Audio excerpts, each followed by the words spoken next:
Hello दोस्तों, कैसे हैं आप सब लोग? स्वागत है आपका मेरे यूट्यूब चैनल में।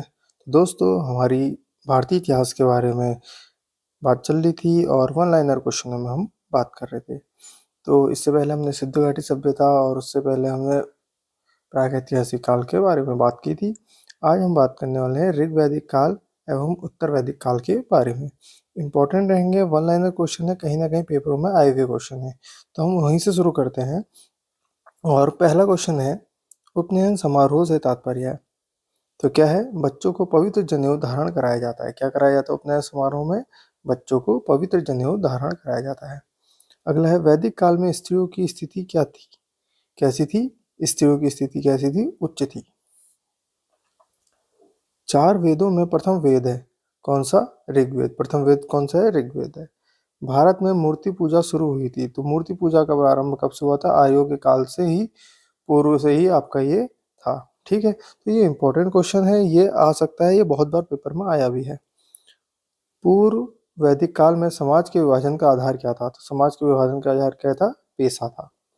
सत्यमेव जयते शब्द लिया गया है, कहाँ से लिया है? मुंडकोपनिषद से लिया गया है। बहुत बार पेपर में आया है, बहुत इंपॉर्टेंट क्वेश्चन है। सबसे पुराना हिंदू महाकाव्य है। सबसे पुराना हिंदू महाकाव्य कौन सा है? रामायण। भारत में मूर्ति पूजा प्रारंभ होने के लगभग से संकेत हैं। क्या? कब से मूर्ति पूजा प्रारंभ हुई? तो आर्यों के काल से हुई, यह माना जाता है। ठीक है, अगला है, आर्यों के दर्शन और सिद्धांतों की व्याख्या करता है। कौन करता है आर्यों के दर्शन और सिद्धांतों की व्याख्या? तो कौन करता है? उपनिषद करते हैं। कौन करता है? उपनिषद क्या करते हैं? आर्यों के दर्शन और उसकी व्याख्या करते हैं। ठीक है, इसके बाद है अगला, वह सामाजिक प्रथा जो केवल ऋग्वैदिक काल की प्रतीक है। तो कौन सी है? दहेज प्रथा। ठीक है, ठीक है। वैदिक काल में वह अनाज जिसके लिए व्रीहि शब्द का, बहुत इंपॉर्टेंट है, बहुत बार पेपर में आया है। वैदिक काल में वह अनाज जिसके लिए व्रीहि शब्द का प्रयोग किया जाता है वो क्या है? चावल है। सत्यमेव जयते महाकाव्य उद्धृत है कहाँ से? मुंडकोपनिषद से। ये इससे पहले भी आ गया और अब ये फिर इंपॉर्टेंट है, तो समझिए कितना इंपॉर्टेंट क्वेश्चन है। वेदों के गण गद्य प्रकरण कहलाते हैं। क्या कहलाते हैं? ब्राह्मण। ज्ञान के सिद्धांत पर बल देता है। कौन देता है? उपनिषद देते हैं। क्या? ज्ञान के सिद्धांत पर बल। ठीक है, ऋग्वेद में किस देवता को सर्वाधिक महत्ता का वर्णन मिला है? तो ऋग्वेद में किसको मिला है? इंद्र को सर्वाधिक महत्ता मिली है। ठीक है, प्राचीनतम वेद है, प्राचीनतम वेद ऋग्वेद है। वह भारतीय पुरातन ग्रंथ है जिसमें अपराध और अपराधी का जिक्र आता है। कौन सा है?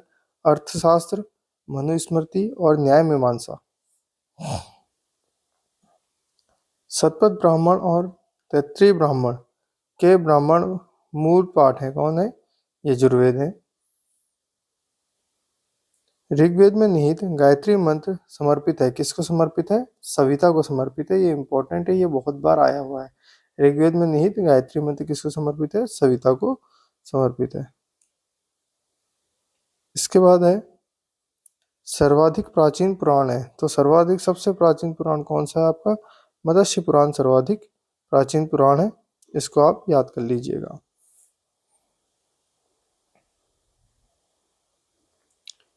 अगला है, उपवेद नहीं है। तो ऑप्शन में कौन सा? योग वेद जो है एक उपवेद नहीं है। वैदिक देवता इंद्र के देवता हैं। किसके?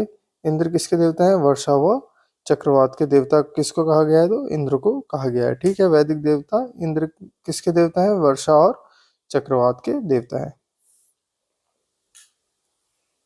ब्रह्मधारक, मुंडक और तैत्तिरीय श्रेणी में धार्मिक ग्रंथों के उदाहरण है। क्या है? उपनिषद। हिंदू धर्म में किस देवता को पौधे के स्वामी, रोगों के उपचारक और धान के दाता के रूप में माना जाता है? सॉरी, धन के दाता के रूप में माना जाता है। तो किसको माना जाता है? सोम देवता को। हिंदू धर्म की प्रमुख दार्शनिक विचारधारा है। क्या है? वैशेषिक दर्शन। किसको कर्मकांड के रूप प्रथा ग्रंथ के रूप में जाना जाता है? तो किसे जाना जाता है? यजुर्वेद को। यजुर्वेद की शाखाएं कितनी है? तो यजुर्वेद की शाखाएं कितनी है? 2 है। वैदिक ग्रंथों के अनुसार संगृह्यत्री का कार्य था। क्या था? कोषाध्यक्ष व खजांची का कार्य संगित्री करते थे। हिंदू धर्म में किस देवता को सृजनकर्ता माना गया है? तो किसे माना गया है? ब्रह्मा को। ऐत्रेय उपनिषद के ऐत्रेय अरण्यक की दूसरी पुस्तक के चौथे, पांचवें और छठे अध्याय किससे संबंधित है और इससे सबसे पुराना उपनिषद माना जाता है? तो कौन? ऋग्वेद। तो ऋग्वेद का जो सबसे पुराना उपनिषद वो क्या है? ऐत्रेय उपनिषद। ठीक है। ऋग्वेद 4 वेदों में पवित्रम वेद है, जिसमें 10,600 क्या है? ऋचाएं हैं। और सूक्तों की जो अगर बात करें तो 1028 सूक्त हैं तथा 10 अध्याय हैं जिन्हें मंडल कहा जाता है। ठीक है। ऋचाओं की संख्या सर्वाधिक किसमें है? तो ऋग्वेद में है। कितनी है? 10,600 ऋचाएं हैं। चारों वेदों में से सबसे पुराना और सबसे बड़ा वेद कौन सा है? ऋग्वेद है।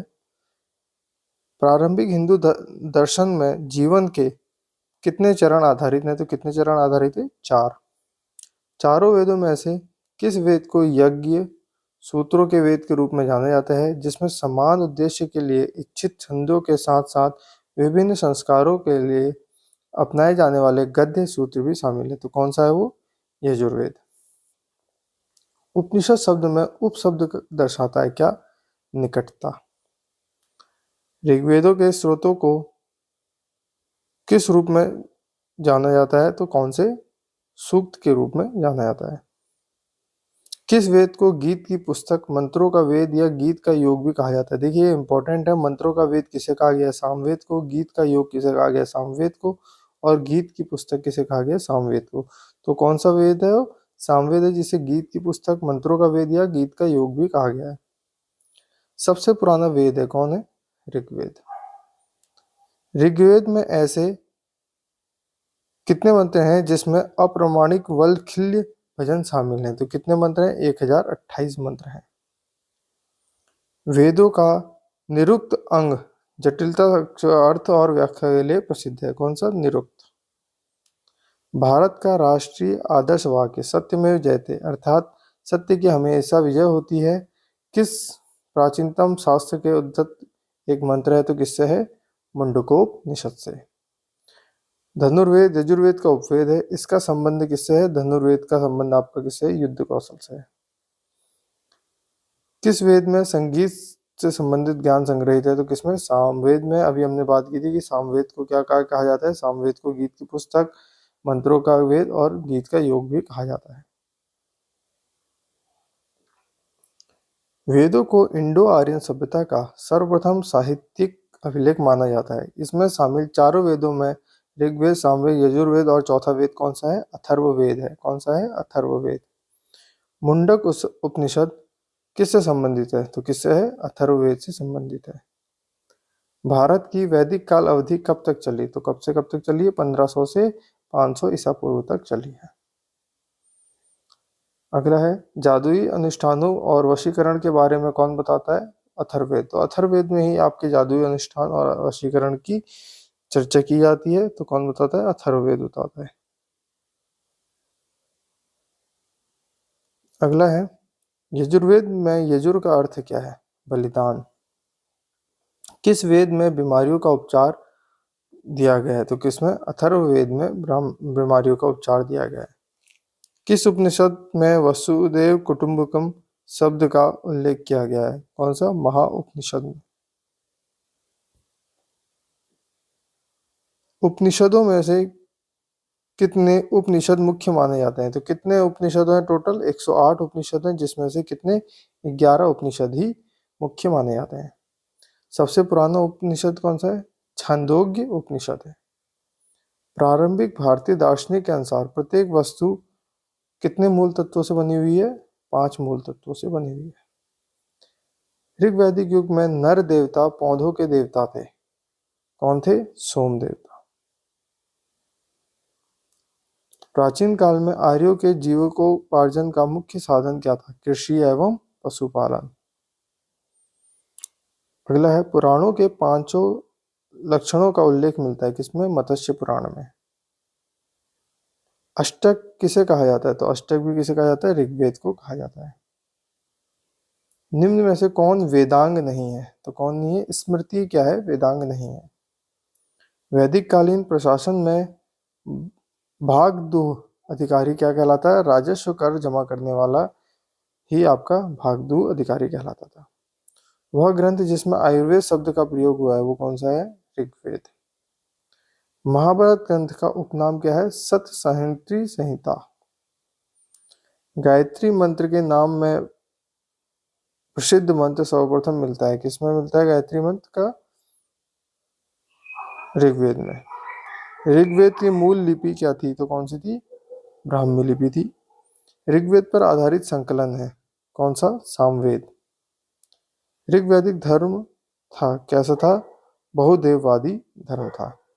ऋग्वैदिक काल में जनता विश्वास करती थी किसमें? बलि एवं कर्मकांडों पर विश्वास ज्यादा करती थी।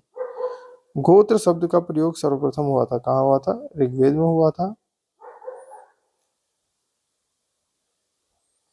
ऋग्वेद में सर्वाधिक संख्या में मंत्र संबंधित है किससे? इंद्र से। सबसे प्राचीन वेद कौन सा है? ऋग्वेद है। वैदिक ग्रंथ जिसमें वर्ण शब्द का सर्वप्रथम नमोल्लेख मिलता है कौन सा है? ऋग्वेद है। ऋग्वेद में उल्लिखित यव शब्द किस कृषि उत्पाद के लिए प्रयुक्त किया गया? तो यव का मतलब आपका क्या है? जौ है। और ऋग्वेद में उल्लिखित प्रसिद्ध 10 राजाओं का युद्ध लड़ा था वो कौन सा था? पुरुषवी या राधि नदी के किनारे लड़ा गया था। ठीक है, दसराग्य युद्ध भी कहा जाता है इसे। ऋग्वैदिक काल के प्रारंभ में महत्वपूर्ण मूल्यवान संपत्ति समझा जाता था किसको? गाय को। वैदिक काल में अधन्या ना मारने योग्य किसे कहा जाता था? गाय को ही कहा जाता था। अधन्या का मतलब होता है ना मारने योग्य। वैदिक साहित्य में जिसमें मोक्ष की चर्चा मिलती है वो कौन सा है? उपनिषद। वैदिक देवताओं में पुरोहित माना जाता था किसे माना जाता था? बृहस्पति को। उत्तर वैदिक काल में आर्य संस्कृति का धुर समझा जाता था किसे? कुर और पांचाल क्षेत्र को। वैदिक कर्मकांड में होता शब्द है क्या है? ऋग्वेद से। होता का संबंध किससे? ऋग्वेद में। आरंभिक वैदिक साहित्य में सर्वाधिक वर्णित नदी कौन सी है? सिंधु नदी। ऋग्वेद में मातोत्मा, देवीत्मा और नदीत्मा शब्दों से संबोधित किया गया है सरस्वती नदी को। शुल्क यजुर्वेद की संहिता है वाजसनेयी। शतपथ ब्राह्मण में उल्लिखित राज विधेय माधव से संबंधित ऋषि कौन से हैं? ऋषि गौतम रहुगण। जिस ग्रंथ में पुरुष मेघ का उल्लेख हुआ है वह है कौन सा? शतपथ ब्राह्मण। गौपद ब्राह्मण संबंधित है किससे? अथर्ववेद से। आयुर्वेद अर्थात जीवन का विज्ञान का उल्लेख मिलता है किसमें? अथर्ववेद में। और आज का अंतिम क्वेश्चन है वह उपनिषद जिसमें पहली बार निराशावाद के तत्व दिखाई दिए वो कौन सा है? मैत्रेयणी। ठीक है, तो आज के लिए इतना ही रखते हैं। अगली वीडियो में मिलेंगे इससे आगे के क्वेश्चनों के लिए। तो थोड़ा सा लंबी वीडियो बनी है तो कोई दिक्कत नहीं है, आपके क्या है वन लाइनर क्वेश्चन है और ये आपके साथ रेडी रहेंगे। ठीक है, आज की वीडियो में इतना ही, मिलते हैं अगली वीडियो में।